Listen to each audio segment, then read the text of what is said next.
Hello, I'm Dennis Kelly, CEO of Postalytics and host of Print to Pixel. We are joined here today by Steve Smith, who's the Chief Revenue Officer of Live Oak Fiber. Live Oak Fiber is, as I've learned, the largest greenfield fiber project in the world. And Steve is one of the founding team members. He's been building this thing from scratch. Super excited to have you, Steve. Thanks for having me, Dennis. I'm excited to talk about our company and our project and meet you. Awesome. Excellent. Why don't we start, Steve, by getting into your career, your background, how you got to this point, and then what you're doing at Live Oak today. Sure. Well, I accidentally got into telecom in 1997. And there was a new company. I'm from Denver. There's a new company in Denver. They had just changed their name to Quest. It was QWEST.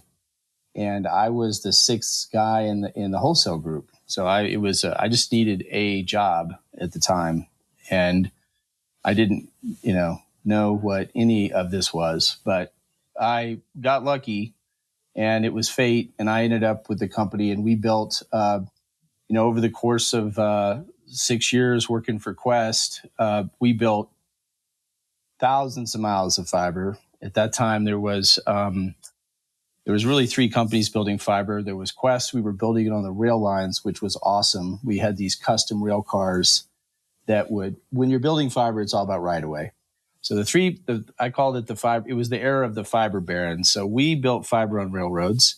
Level 3 built fiber on highways. Their big backer was the Kiewit brothers out of Nebraska. And then there was the Williams companies out of Tulsa, and they built fiber on natural gas and oil right-of-ways, pipelines. Today, all those companies are one company. I believe they're Lumen.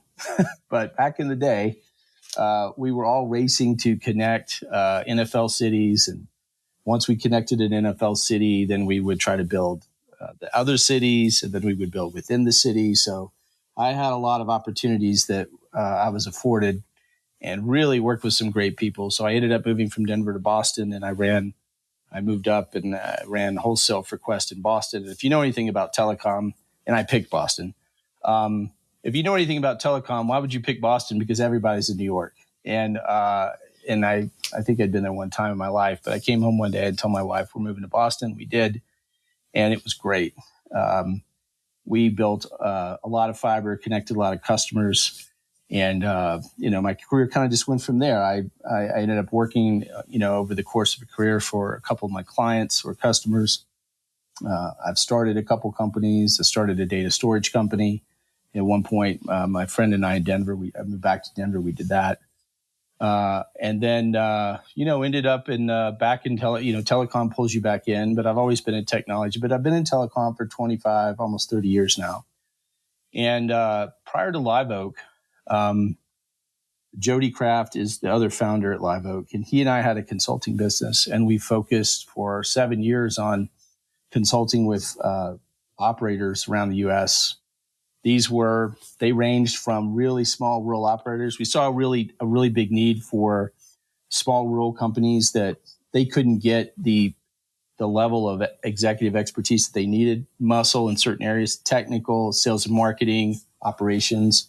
And so we felt like there was a need. We had a lot of clients that were small, but we also did a lot of work for some very large companies. Like at the time, we were with Sprint Global Wireline. And at the end of it, after they got merged with T-Mobile, we were the last consulting firm standing. So through a lot of those relationships, we started to interact more with private equity. We did a lot of work for SoftBank and some of these large funds that are trying to understand the fiber market in the United States and what it's worth and what the value is. And there's been a lot of investment in that space over definitely in the last 10 years, but I'd say the last 5, it's really amplified. So through that's where we started doing some work with Infrared Capital Partners.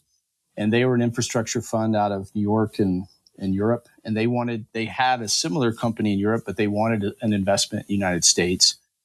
And so we had a business plan. We worked with them, and they funded it. And so in July of 22, we launched Live Oak Fiber, and there was a couple of us. There was four of us, and literally four of us in a spreadsheet and a PowerPoint. But we had a plan. We had a good plan. And what I like about our team is we have all the executives on that team. Myself, Jody. Jody started off as a tech. He started off as a tech in the Air Force, and now Jody's the CEO. But he's been a CTO. And I started off cold calling and doing everything, fetching coffee for meetings. I did all that from that to be lucky enough to where I am now. And it's the same thing for, over the last 2 years, we've hired great people like Shane Schilling. Shane Schilling's our COO.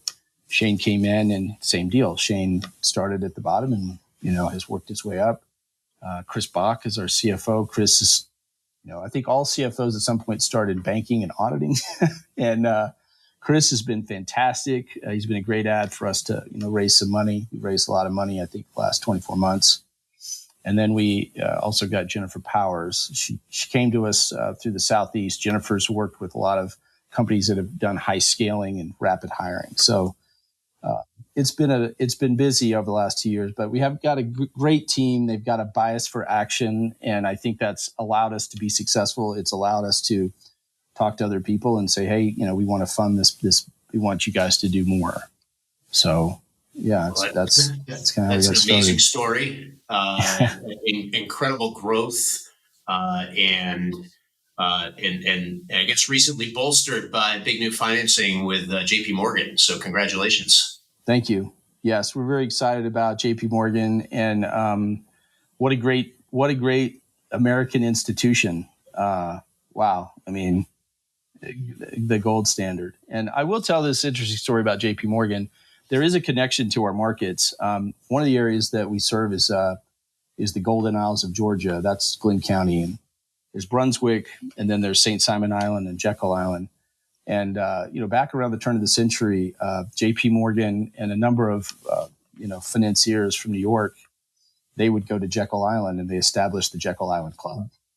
And it was the 100 richest people in the United States at the time, and they built cottages. The cottages are somewhere around 15 to 20,000 square feet. But, it's like the cottages in Newport. Right. Yeah, no, look, they're still there. And that group of people, that's where the Federal Reserve was born, was through that. And the Jekyll Island Club is still there. Wow. And some of the cottages are still there. You can go see it. But those group of people, they formed the Federal Reserve, and the first transcontinental phone call originated from Jekyll Island. Huh. And because of where it sits, its longitude is the same as Cleveland, Ohio. So it was kind of like the best, most eastern, but the most western eastern place that they could get. And they did this phone call. They've got a museum there. So anyway, there's a connection to JP Morgan. I don't know that they knew that when they gave us and a great telecom connection too. A great origin story for that group. So yeah, so we're excited about it. It's fun. That's very cool. Thanks. And so, back in the days where you were at Quest, and I remember those days. I was in early internet startups myself. I'm pretty sure you guys are laying backbone of the internet, right? And now it's more about kind of fiber to the home. Is that accurate?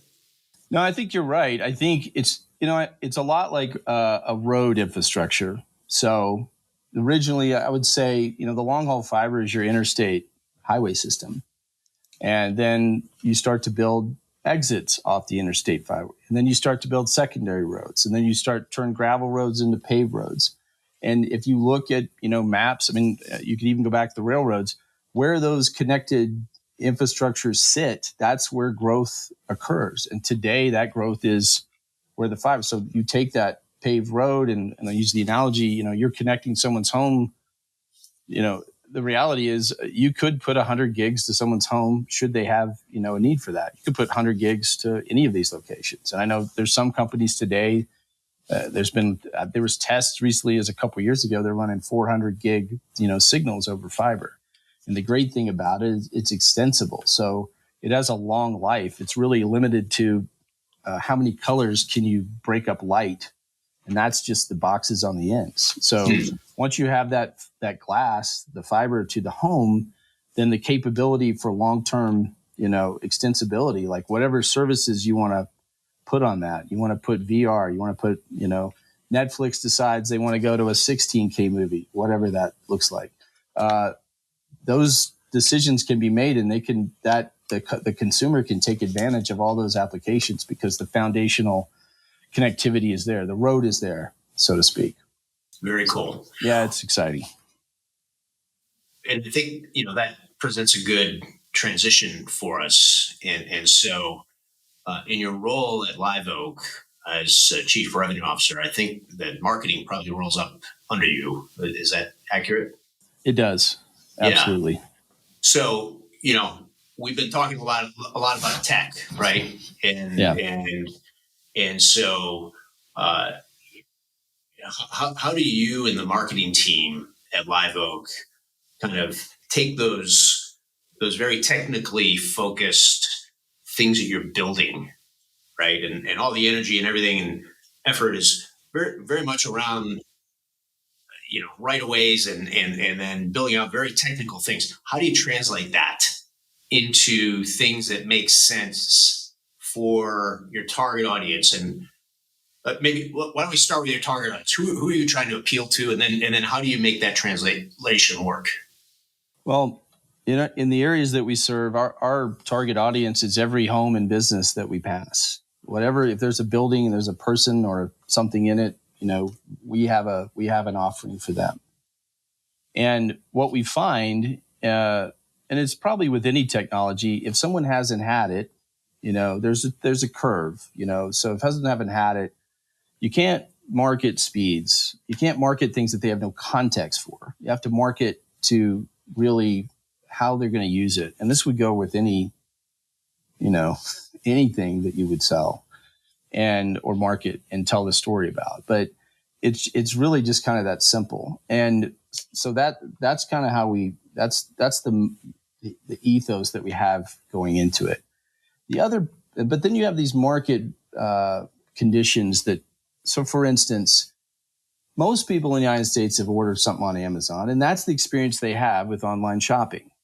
And if you're a service provider and you're not thinking about I'm not saying everybody can be Amazon. I'm just saying every customer that you're selling to has had a great online experience, and whatever that is. And so you have to think that drives the pace. So you have to translate, all right, what's great about Amazon? Well, number one, it's easy. And then they do, they know what you like. If they know what you like, they know other things that you might like, that you can add those things to. And so that's the digital side. And then, in rural areas and probably even I would say anywhere, the traditional advertising still works, and it works well. And we absolutely use it. We try to be efficient. We're not trying to kill all the trees on the planet, but there's ways to get, once you have the message right and things that, not everybody is on. I've found, like, for instance, if you try to sell internet to a community that hasn't had high-speed internet, they're probably not streaming as much. I know they aren't. They're not working from home as much. So they don't really know. So they might not be on the platforms that you're trying to reach. Probably might be on Facebook. That's the, whatever, that one. But they still get direct mail and it can get delivered. And in our business, it's all address based. So we have to deliver a message to a specific address. That's how we look at it. So we understand, we track all that, what happens at every address and how we do it. And the message is important, but it's around the applications. People don't buy a speed. They buy, what it can do for them, Right. Yeah. It's like anything. So yeah, it's hard to quantify gigabytes, right? In your brain, like what does 5 gigs get me? That well, 1 gig right, didn't? and then like why should I buy the big one? I mean, and then listen, don't get me wrong. We're selling to the Southeast region. There's a group of people that wants a Hemi in it. What's the biggest thing you got? I want that. There's all you're just whatever you're selling. That group of people's like, yeah, what's the biggest? I want the baddest. My neighbor Jim's got it, so I have to have that. You're going to have those people, but right. I mean, if you're trying to give them a better experience, and the way we do it is we kind of talk about how big their home is, and it's not because the router doesn't reach. The routers can reach the home, but to have an optimal experience, certain size homes, you might need more extenders, and certain size homes probably have more devices. That's been our experience. It's kind of trying to understand customers. More devices means more applications, and definitely, streaming is huge. Cisco publishes a report every year, and they'll tell you like 78% of the world's traffic is video, and they're watching stuff. And every internet operator I've ever worked with or known, between 6 and 9 p.m., that's when everything gets redlined. That's when people are watching stuff. So that's not daily emails, but, so that's how we try to understand our customers. And I don't want someone to have to be an engineer to pick a package. What combination of Sudoku puzzle do I have to put on the website to get the upload speed that I'm like? That's crazy, and that's something we try to do different at Live Oak is I want to try to buy things the way I buy things. That's how Jody and I looked at this project. And it's like, it's actually like, I think as an industry, we've gone too far. Like we've done it to ourselves. We put people in weird contracts. I think the biggest myth on the internet is these data caps. And the internet by nature is an unlimited potential. And when you talk about a data cap, I think is like is there a lake internet somewhere that like is evaporating that I don't know about? It's not that it's so we don't have data caps because it's a ridiculous concept. If it's only not ridiculous if the connectivity is like a coffee straw trying to drink a milkshake. Yeah, you probably should get him a bigger straw. And if I only, sold milkshakes with coffee straws, I'd say, hey, there's probably a limit on what you can use. But no, that's where the Live Oak mentality is, how we look at customers and how we think about products. And it's like kind of plain, it's almost too simple, but that's again, and if you look at the successful platforms, you look at an Apple, and people have perceptions Apple versus Android, but you look at these platforms, they're strong. Like they make it, they're very simple and elegant. There's a lot of complexity behind that, and things that look simple and are elegant. Customers are like, oh yeah, that's why people line up outside of an Apple store because it's like that easy, and they understand it. Like Apple has that thing where it's like when you're connected to the Wi-Fi, it's like someone else in your family is connecting, and then it'll say, do you want to share the password with? That simple thing. I've had a family of 5. That's great. That's a super easy thing to do. And, and then it's across all of marketing, like how you look at customers think about your product. And, look, we've got some work to do, I think, and all providers. I say all providers that are overbuilders, we're all in the same boat. We're competing against people that are absentee landlords. They've made their money. They've sold cable TV. The last innovation they've had has been the internet, frankly.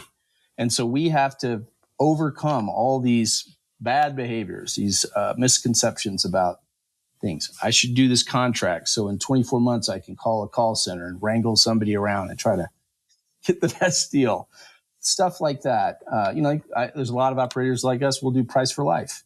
Why not? And customers are like, I don't know if I believe that. Well, okay, but there's no contracts and there's no data caps, and we just want you to try it.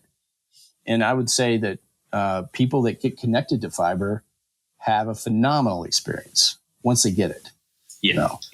But yeah, it's again, I just think about the customers and how they use it. When I think about different kinds of customers, like I think about my mom, and my brother is a very technical guy, and we dreaded, moving my mom to a streaming service, because she's got certain things she's going to want to watch. It's not really the things, it's how she gets to them. Right. So we're like, we got to get the Roku with the speech button. And, my mom's great, but how do I get to Turner Classic Movies? Where do I find Gunsmoke? Like they have Gunsmoke. They have specific things that you've got to kind of, all right, how do we do this? And working through those processes with people like my mom and I know Shane Schilling brings this up a lot. He's like, I think about my sister. I think about what's that real person look like? And you kind of put yourself in their shoes for a minute. And then you start to understand how, okay, I think I know how I can reach this person. And you start to kind of develop this process. And I feel like we're blessed at Live Oak to have people like that. We've got a guy named Lou Martinez that Lou's from New York. He's built fiber all over the world. He's built fiber you build fiber in New York City, you learn a few things. And Luz was like, look, I think we're going to need a Pardon Our Dust campaign because we're going to make a mess here. And so this goes into messaging. Our project is 100% underground. Not everybody does that, and I understand that, but ours is that way intentionally because of the weather conditions that exist in these coastal areas. And Lou was like, hey, we need a Pardon Our Dust campaign. We need a way to let people know we're going to make a mess. And the first option, if you call our number, is you get Lou's team. Now, if there's a live person 9 to 5, but there's a voicemail box and that gets answered. We break sprinkler systems. We hit water lines. We hit everything, not intentionally, but it's a construction project. It's underground and there's a mess to be made. And so we have this extra message about, hey, this is temporary, but we will fix it. And again, that's kind of like understanding the customer philosophy. And we're blessed to have people like that say, hey, before we do this, I have this idea for this. This will work well. And it served us well. So we have a very customer-centric group. Yeah, I've seen over the years where when the core executive team hires people with those same values and same beliefs, it becomes really a part of the brand. And it does. And over time, you don't build a brand overnight. It takes time, it takes repetition, it takes consistency, not only in your marketing efforts, but in the application of those values, right? And so over time, you're able to stand out. And like you said, you're competing against people that made their money a long time ago, right? Yeah. Laying cable. And, I remember so clearly in the pandemic, working from home. I was on a cable provider at the time. And there was a certain time of the day when the internet would go like, right. Right. All of a sudden we weren't having this call. And it only happens when you don't want it to happen, right? Exactly. So exactly. Absolutely. But it was consistent, right? Like the network just couldn't handle what was being put out there. And so, by the way, move back to Boston. We need you. Well, yes, and I did become a Red Sox. It was easy to become a Red Sox fan, and I've got New York friends, but if you grow up in the Midwest, you just are taught to hate the Yankees. So it was easy to be a Sox fan, right? So it's a natural thing. So it's good, but yeah, I hear what you're saying. And look, I think in Denver, Comcast is a great network, and I would travel around the country, but in a lot of other places, it's abysmal, and it's not a reflection. It's just that's how things are. If you think about, I guess the analogy I use a lot is your yard. I'm not a yard guy, but the yard that's important to me is what's important to my wife, which is the parts of the front and maybe a few feet off the back patio. There's corners there, that I'm not going to get to. I'm sure there's some weird things back there. I'm sure there's possibly a snake and there's definitely weeds. And that's how it is for cable companies. And that's why rural America is the back of the yard. Mm-hmm. Lovely. I love rural America. I'm just saying, like, they only have so much money, and they're going to fix the parts of the network that they can for the best impact. And you're right. They've made a lot of money over the years. But I remember, I thought you were going to go back to when like cable TV started, when we went from the 3 channels on the TV to the cable box. Now you've got 10 channels. Remember that? And like ESPN, like all ESPN like, TV. And yes, right. When they actually showed videos, I was like, "Oh my god, this is fantastic!" Yeah. So cool. Anyway, dating myself, but yeah, technology. But since then, I think there's the pandemic taught. Pre-pandemic, at our consulting company, we used Office 365. We never use Microsoft Teams ever. I'm like, why do we have this? Is there an option where we could unhook this? Like, can we pay less per user? We just need, the basic. But man, once that pandemic hit, everybody, I don't know if you remember, but it was like for 30 days, I felt like I had like club hands. Everybody had a different sharing tool, a different platform. It was the audio, like working out the kinks. And now it's kind of flattened out. Now I'm kind of living on Teams and stuff. And, Yeah.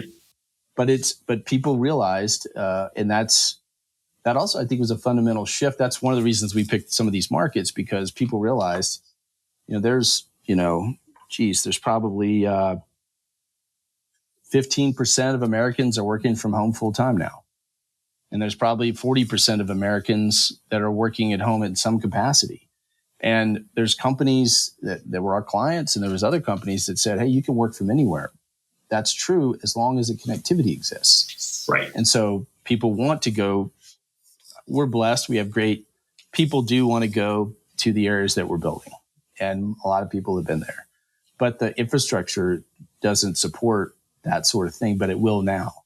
And that's an economic boom for some of these counties and places. Now people can come to rural America because the connectivity exists. And I think there's been a lot of effort in that over the last 5 years, and they'll continue. So yeah, I think that's great. I think it's a good thing.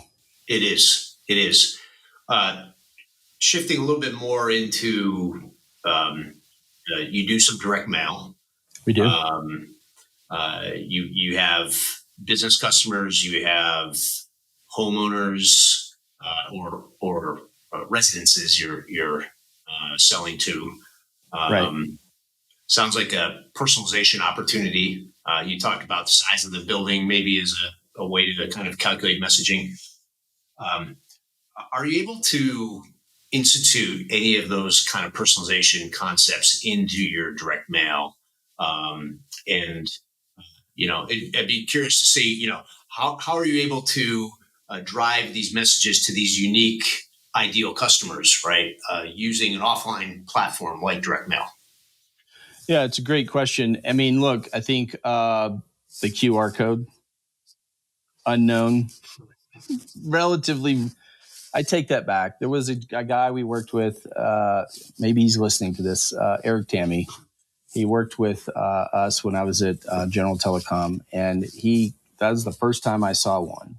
And Eric was brilliant at coding databases, and he came in and said, I'm changing my business card, and it's going to be this QR code. I don't even know what it's like. What is that?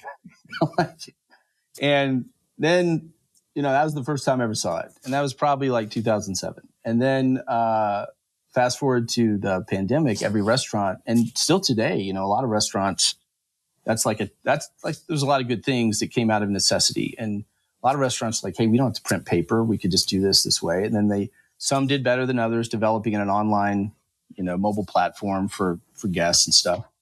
But yeah, so that QR code now is, everybody knows what that is. It even comes up on, live TV and stuff. So for us, it's the connective tissue is either the QR code or unique phone numbers that track, the response rate on the mail. And, we also at a macro level will look at if we do we do a lot of testing too, but if we do a large drop, we can see we can see KPI, we can see other KPIs. Mm-hmm. We can't necessarily tie them back to it. Dale Earnhardt was a great driver for NASCAR. He would drive around that track in Daytona and he would put his hand out the window, and that's when he knew how to draft. Now, there wasn't a gauge on the dashboard that said draft now. Like, he would do that. And so when I think about direct mail, I think of like an orchestra. And so I think we've got digital, we've got direct, we've got audio.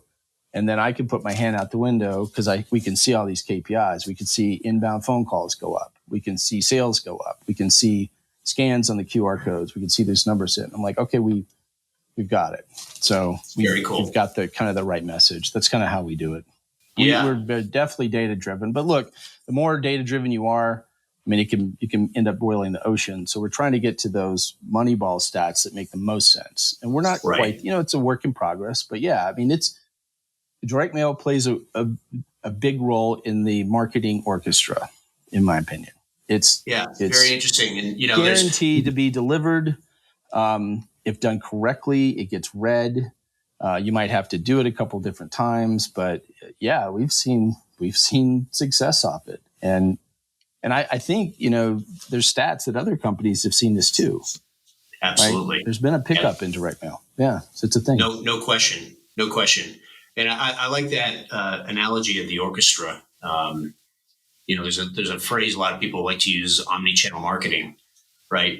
But I think the concept, like the visualization of that orchestra, is a better Yeah, analogy, because these things all have to work in concert, right? they And they do. have to be conducted, right? That's right. And they have to read off of music that is that somebody's put together, some sort of game plan. And Right.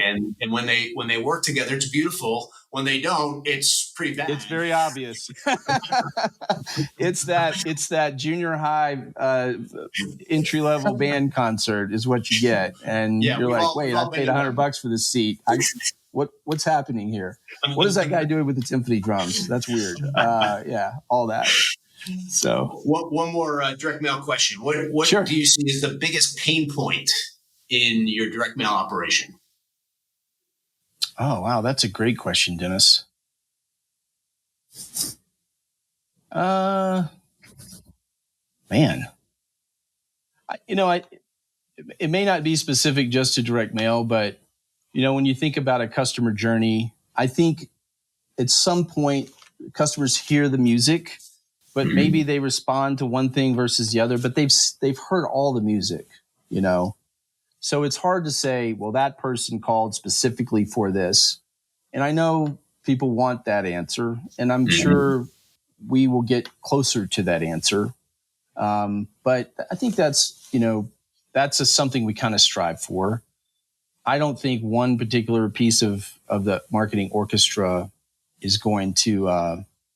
I think people have to see it a lot, and I think Yeah. it's like I said. I think it's kind of a key role. I mean, it almost is like the percussion section because it's steady, boom, boom, boom. It's Right. keeping the Right. cadence right. But yeah, I think that's the pain point. Like, can you specifically tie those things together? Sometimes you can. Yeah. Yeah. Sometimes you can. Yeah. I like that a lot. Direct mail is the percussion It section of the is. You can orchestra. have that one, Dennis.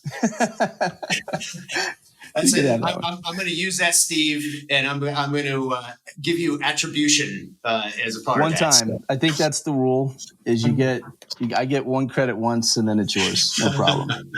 No problem. Awesome. Awesome. And uh, uh, before we wrap up, Steve, I know you feel very passionate about what you're doing and the impact that your project at Live Oak has on the communities you serve. Tell us a little bit about that, like from your view, as a founder, as a member of the founding team, you're on this great project. You're in the middle of it. You got all this stuff going on, right? What are those feelings you have about that work, and why it's important, and it's got to help drive you through all this. Yeah, I think that I personally have seen the impact of connectivity in rural America, or just connectivity in general. Mm-hmm. In larger communities, people have options, and people don't always have options in rural America. Sometimes it's hard to get the skill set or hard to get companies to make that investment. But we've seen investment, and we picked these places intentionally because we knew they didn't. No one was ever going to fix anything there. During the pandemic in Glenn County, they had to send some kids back to school because they didn't have the connectivity at home to do their homework.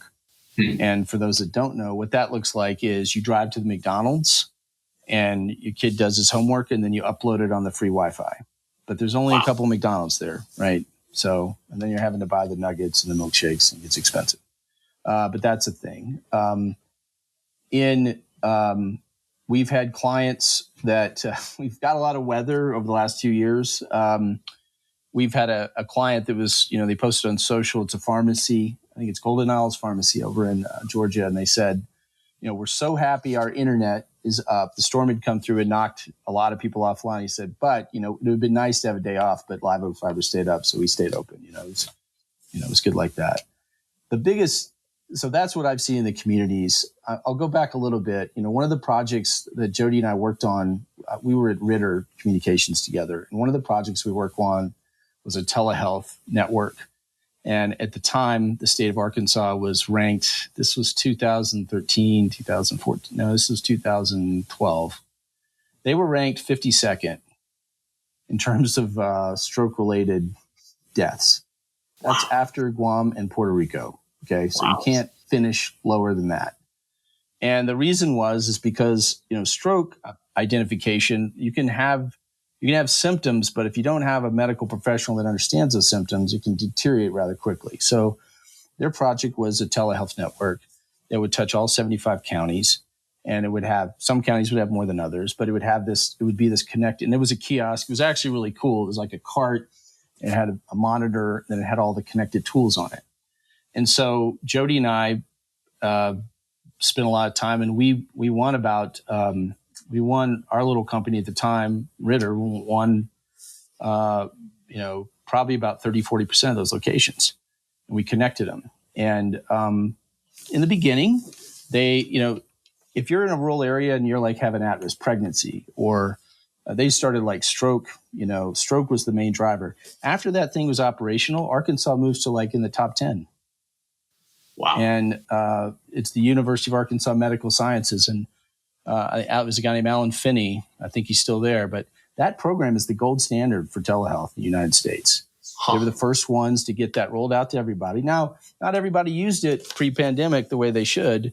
But I guarantee you, the biggest hang up with that was just the billing with the doctors. But the experience, like if you had to drive 3 hours, think about that for maybe an at-risk pregnancy. That I just think about that. That's what's dear to my heart. But strokes, there's no way. But if you can go to your clinic and get on a kiosk and talk to a doctor and diagnose that immediately, and then the people know what to do because they have the capability to fix it, then it can fix it. And then imagine connecting that network to other states. Imagine being able to talk to a specialist in New York City from Walnut Ridge, Arkansas in 30 minutes. And then you have the pandemic hit. And thank God they had that set up. And now you can actually have people come in. You can do the whole COVID protocol. You could make it safe. They can talk to doctors. And it's like a thing now. It's a real thing. And so that was impactful. And, that just reinforced, Jody and I's belief that the internet can be used for a lot of things, but that's using connectivity for good. And that's been impactful. I know in that state, and I know in other states as well. So that's great. I think, not everybody's aware of the lack of connectivity in rural America. And it's great work that you and the team are doing and others in the space. Thank you. It's not all about squirrels on surfboards on the internet, right? There's real which is world great, impacts, of course, and real lives, right? And real lives. Yes, that's awesome. Yes, very cool. Well, Steve, it's been a pleasure to speak with you today. I really enjoyed learning about your journey, about the work that you're doing at Live Oak. I'm gonna borrow / steal your orchestra metaphor for direct mail percussion Absolutely. section. You can hashtag it, and I'm going to get in trouble. You can slide it into the DMs. That one's for Katie Rose. Awesome. Absolutely.